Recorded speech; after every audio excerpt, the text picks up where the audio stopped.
नमस्कार दोस्तों। कुछ खुशियां हैं, कुछ गम है, कुछ तकलीफें हैं, कुछ संघर्ष है, कुछ जीत है, कुछ निराशा भी है। जी हां, आज कमोबेश देश में यही हालात है। सबसे पहले कि वोट चोरी को लेकर के एक आगाज हो रहा है, वह आगाज जिससे नरेंद्र मोदी और उनका पूरा गैंग थरथरा रहा है, कांप रहा है। उसमें घबराहट है और कांग्रेस के खिलाफ, राहुल गांधी के खिलाफ, उनके लोगों के खिलाफ हमला बोलने में सब जुट गए। दूसरी तरफ कांग्रेस के लिए एक खुशखबरी है कि केरल में वो फिर से एक बार वापसी करती नजर आ रही है। जनता की अदालत में, जनता के बीच में जो राज्य निर्वाचन आयोग ने चुनाव कराया, उस चुनाव में कांग्रेस ने भारी जीत हासिल की है। लेकिन जो दुख की बात है वो यह है कि कांग्रेस के गद्दार ने भारतीय जनता पार्टी को वहां टॉनिक दे दिया है। जी हां, कांग्रेस के गद्दारों ने वहां भाजपा के कमल को भी मजबूत कर दिया है। वामपंथी अपने ही जाल में फंसे हैं। जो वो भाजपा के साथ गलबहियां डाल रहे थे, तो जनता ने उनको किनारे लगा दिया है। जी हां, ये सब हुआ है। और इसी सब के बीच जिस तरह से पूरी घटना हुई है, वह खुद में दर्शाता है कि आज किस ओर हमारी राजनीति जा रही है। इसी पर आपसे बात करूंगा। नरेंद्र मोदी के चेहरे पर खुशी है और वो ये कह रहे हैं कि तिरुवनंतपुरम नगर निगम चुनाव में बीजेपी एनडीए की ऐतिहासिक जीत हुई है। नरेंद्र मोदी ने तिरुवनंतपुरम नगर निगम चुनाव में जीत वाले जो एनडीए है उसको लेकर के खुशी जाहिर की है। वो कह रहे हैं कि धन्यवाद तिरुवनंतपुरम। तो धन्यवाद बोल रहे हैं कि एनडीए की जीत केरल की राजनीति की निर्णायक मोड़ है। जी, वो ये कह रहे हैं।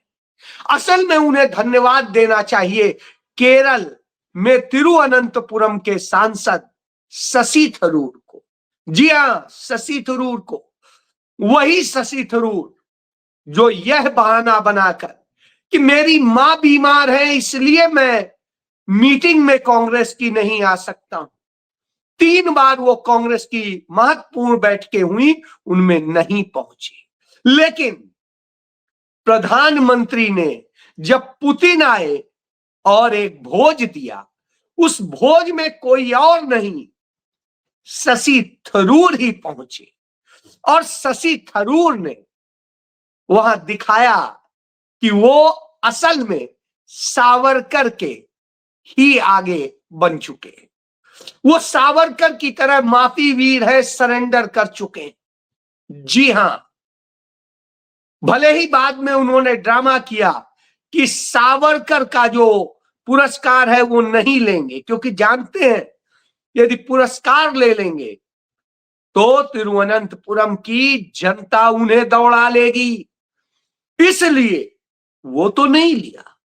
लेकिन जितने दिनों से वो वहां जुटे हुए थे, उसका नतीजा ये हुआ कि तिरुवनंतपुरम में उन्होंने करीब करीब आधी सीटें, नगर निगम की 50% के करीब सीटें, 49% कह सकते हैं, सीटें अपनी भारतीय जनता पार्टी को, नरेंद्र मोदी को दे दी।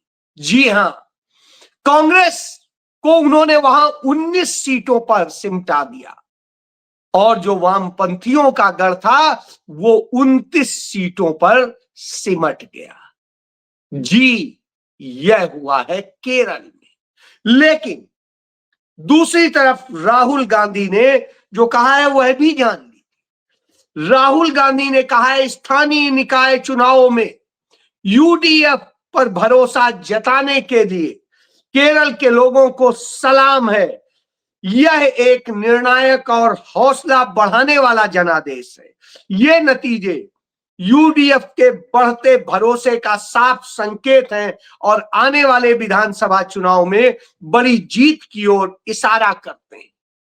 उन्होंने कहा है साफ संदेश है कि केरल ऐसी जवाबदेही सरकार चाहता है जो सुने, जवाब दे और काम करे। क्यों कहा?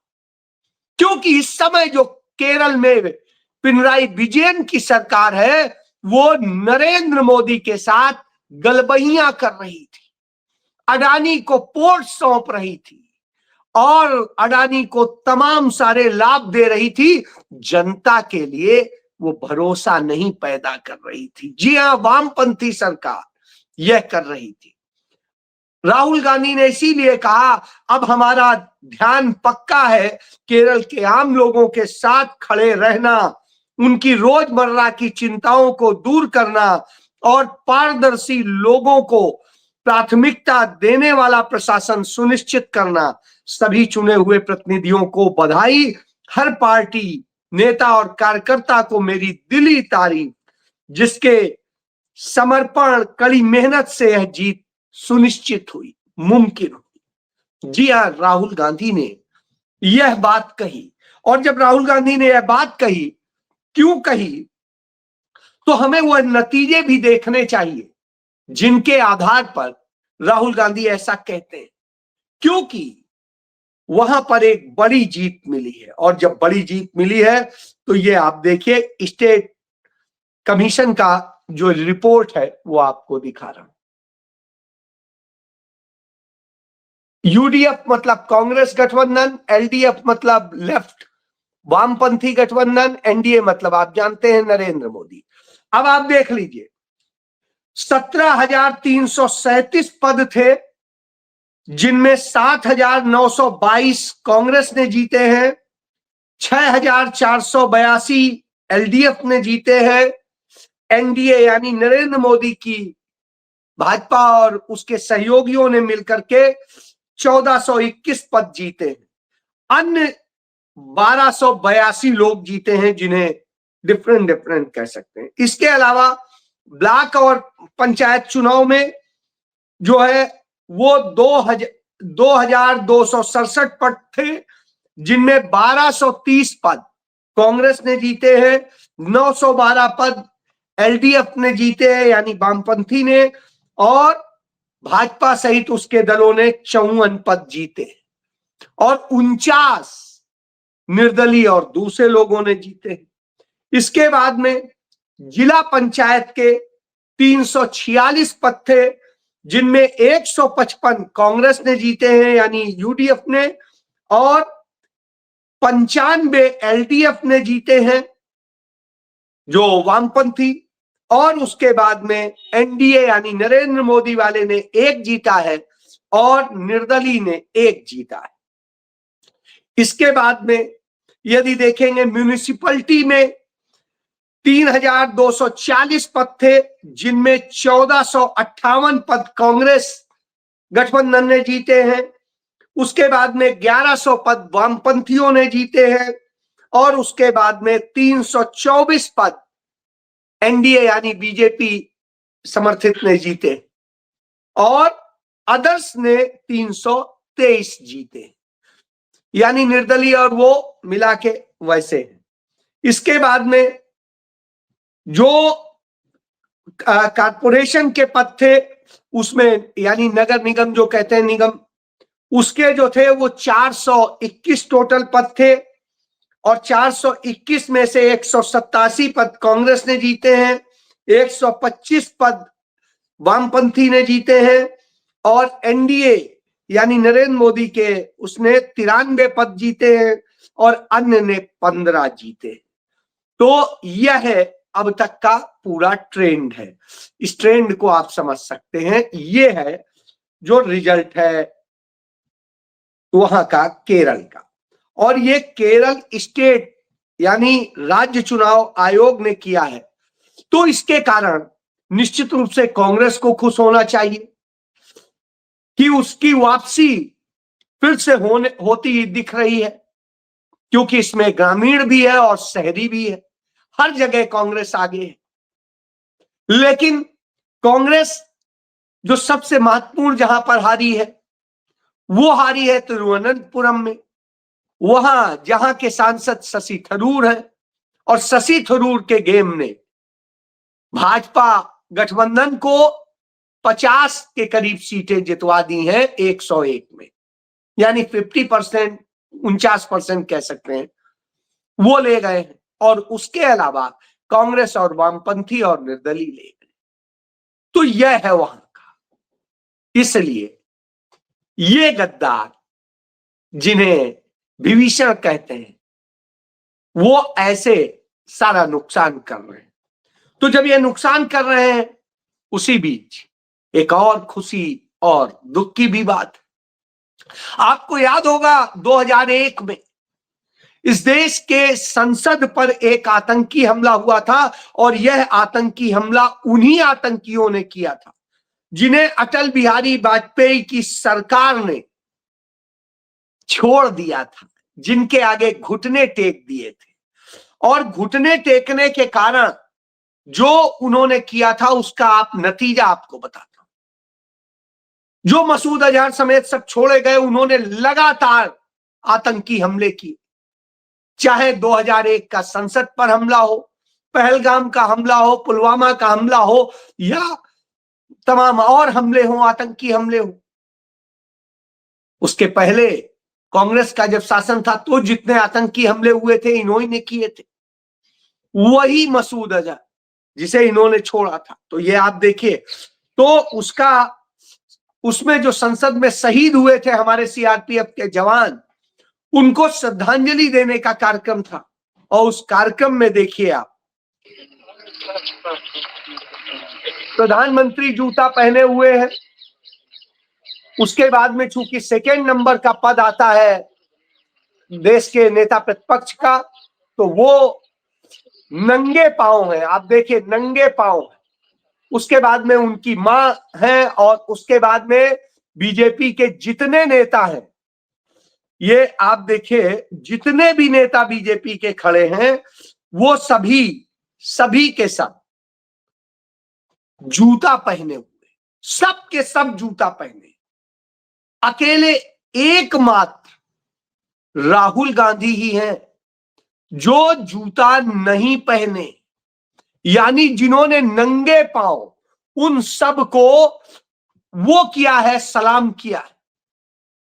तो यह अपने आप में दिखाता है कि शहीदों के प्रति सच्ची भक्ति कौन रखता है, श्रद्धांजलि कौन रखता है, इससे समझ लीजिए। यह हुआ। अब तीसरी जो सबसे बड़ी चीज है, वो ये है कि कांग्रेस पार्टी ने कमान संभाल ली है कि अब वोट चोरों को जवाब देंगे, और वोट चोरों को इस तरह से जवाब दिया जाएगा कि अब आपको संदेश मिले। संसद में आपने देखा राहुल गांधी ने किस तरह से अमित शाह की हालत खराब कर दी, और जब अमित शाह की हालत खराब कर दी, तो यह भी जानना जरूरी है कि अमित शाह का क्या हुआ। लोग कहेंगे अच्छा इसमें क्या खराब कर दिया, तो साहब वह आपको जरूर बताना चाहूंगा क्या खराब कर दिया, क्योंकि यह बेहद जरूरी है। यह जानना इसलिए जरूरी है क्योंकि ये देखिए, एनडीटीवी की खबर है, ये आप देख लीजिए। एनडीटीवी वही अदानी का है कि Amit Shah had 102 degree fever during his vote theft counter in parliament. यानी राहुल गांधी के वोट चोरी पर बोलने से अमित शाह इतना हिल गए कि उन्हें 102 डिग्री बुखार चढ़ गया। और जब वो राहुल गांधी का जवाब दे रहे थे और राहुल गांधी ने उनको ताकीद किया, तो 102 डिग्री बुखार में थे वो। राहुल गांधी ने उनको बुखार चढ़ा दिया, तभी शायद गाली देने लगे थे, तभी और कुछ करने लगे थे। क्योंकि सच बता दो तो चोर कांपने लगता है, डरने लगता है। इसीलिए शायद राहुल गांधी ने बात कही और वह साबित हो रही है। तो अब वोट चोरी के खिलाफ दिल्ली में रामलीला मैदान में जो विशाल रैली होने जा रही है, उसके लेके घबराए हुए हैं, क्योंकि पूरे देश से लोग आ रहे हैं, खड़े हो रहे हैं वोट चोरी के खिलाफ। इसलिए पुलिस ने और दूसरे सभी ने धीरे धीरे रास्तों को ब्लॉक कर दिया है। तमाम जगह लोगों को रोका जा रहा है कि जिससे वह न पहुंचे। डर दिखाई दे रहा है और वह डर इन्हें डरा रहा है, क्योंकि चोर तो सदैव डरता है। यह बात हम बचपन से सुनते आए। तो वही स्थिति है कि चोर डर रहा है कि ये क्या हो रहा है, और जब यह हालत हो निश्चित रूप से चिंताजनक होता है। अब इसी में आपसे वह भी बताऊंगा, वोट चोरी के लिए नरेंद्र मोदी ने जो गेम किया था 10,000 रुपए का, वो आ गया बिहार में। बिहार में रूरल डेवलपमेंट डिपार्टमेंट अब लोगों को चिट्ठी भेज रहा है कि भैया वो महिलाओं के लिए 10,000 रुपए थे, हमने तो गलती से पुरुषों के भी खाते में डाल दिए थे। यानी अब आप सोचिए, अब वो पैसे लौटा दीजिए। अब पैसे लौटाने के लिए चिट्ठी लिखी जा रही है साहब, ये देखिए कि पैसे लौटा दो भाई। और जो ये किया था, इसके कारण हर बिहारी के ऊपर 2,70,000 का कर्ज चढ़ गया है। ये 10,000 रुपए इन्होंने चुनाव जीतने के लिए दिए और कर्ज आपके ऊपर आ गया। जी हां, क्योंकि डरपोक सरकार है, और जब डरपोक सरकार होती है तो इसी तरीके से करती है, और वही हम देख रहे हैं। और जब यह हम देखते हैं तो एक और घटना का जिक्र करता हूं। उत्तर प्रदेश में एक बेहद ईमानदार और अच्छे पुलिस ऑफिसर जो आईजी थे, उनको जबरी रिटायर कर दिया था आदित्यनाथ ने। क्यों? क्योंकि वो सच बोलते थे, खुलासा कर देते थे इनकी चोरी का। तो जो आदित्यनाथ के करीबी लोग जहरीला सिरप बेच करके, वह सिपाही जिसका आलीशान बंगला खड़ा है महल जैसा, अब आप सोचिए, महल अतुल सिंह वो सिपाही, बर्खास्त किया हुआ सिपाही, और ये ईमानदार आईपीएस अफसर, इसके पास में एक टूटा सा घर है, और इसके ऊपर चिंदी चोरी का आरोप लगाते हैं और गिरफ्तार कर लेते हैं। लेकिन क्या वो सही में भ्रष्ट है? नहीं। उसके ऊपर यह हमला इसलिए हुआ क्योंकि उसी ने एक खुलासा किया था कि कैसे जहरीला कफ सिरप वो किया जा रहा है। डीजीपी को ये आप देखिए, कफ सिरप मामले में वाराणसी के भाजपा नेता श्री अमरीश सिंह भोला के संबंध में कतिपय महत्वपूर्ण तथ्य और जानकारियों के क्रम में मैंने इस प्रकरण में श्री अमरीश सिंह भोला की गहनता पूर्वक जांच कराए जाने हेतु डीजीपी को पत्र और उक्त तथ्य का वीडियो भेजकर अविलंब गहनता पूर्वक जांच की मांग की है। अब आप समझ सकते हैं, इस शख्स ने यह खोला था, इसीलिए इस शख्स को ऐसे गिरफ्तार किया गया। अब आपको लगेगा ये आईपीएस ऑफिसर है, और आईपीएस ऑफिसर की ऐसी गिरफ्तारी, इससे आप समझ लीजिए कि कितना डरी हुई सरकार है और कितने डरे हुए लोग हैं। तो झूठ बोलते हैं, ये करते हैं। तो यही वजह है कि इस तरह से बिहार में आपने देखा सरकार बदल गई। सरकार बदलने के बाद बिहार में देखिए, नवादा में मॉब लिंचिंग हो रही है। मुसलमान युवक को पीट पीट कर मार डाला जाता है, खोल कर देखा जाता है उसका पैंट कि वो मुस्लिम है कि हिंदू है, क्या है, और इस तरह पीटने लगे और मारने लगे। अब आप सोचिए, मोहम्मद अतहर हुसैन, ये इनका चाल चरित्र चेहरा। इसीलिए मैं कहता हूं कि जब आप भटकते हैं, जब आप भटके, कांग्रेस और उसके गठबंधन से दूर गए, वैसे ही आपका नुकसान हुआ है। आज तक इतिहास है, कांग्रेस के शासनकाल में कभी किसी को नुकसान नहीं हुआ था, आज हो रहा है। क्यों? क्योंकि आपने गलत लोगों को चुन लिया। गलत लोगों का ही चुनना होता है। आप इंडिगो संकट से सीख सकते हैं कि इंडिगो संकट यह संकेत है एकाधिकार से क्या होता है।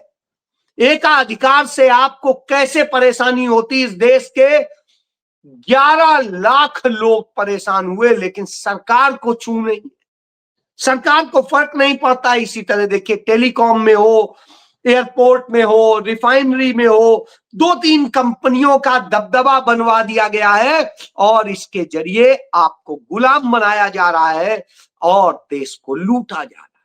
जी हां, ये सब हो रहा है। तब राहुल गांधी खड़े होते हैं, वह लड़ते हैं और वह लड़ रहे हैं, तो साथ में तो आपको आना पड़ेगा। नहीं आएंगे तो भविष्य आपका, आपके बच्चों का, सबका बर्बाद होना तय है। गुलाम बन जाइएगा। सोचिए। जय